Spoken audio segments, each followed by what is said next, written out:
Thank you, Mr. Chairman. I'm going to support the amendment because it takes us a small step away from what I see is a questionable policy. But I'm looking at the overall bill, and this looks like every federal grant writer's wildest fantasy.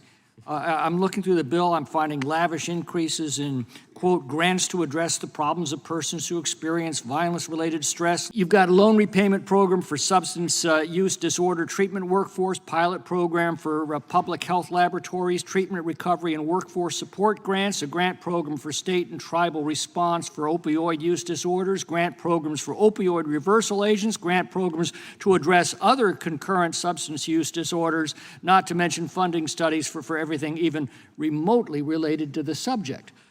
To me, this looks like a poster child of how to throw money at a problem with nothing to show for it at the end. I'm reminded of that scene from Ghostbusters where they're informed they've lost their government grant and might have to go into the private sector. The private sector, shrieks one of them, "I've been in the private sector. They expect results."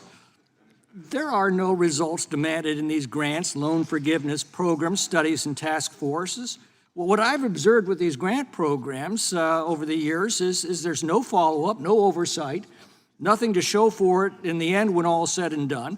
These grants ultimately disappear into the salaries of the grantees so they can write glowing reports about their plans to justify even bigger grants in the next cycle. They get buried and forgotten in the federal bureaucracy, which keeps churning out money for them, like the magical salt mine of lore, until it ultimately sinks the ship.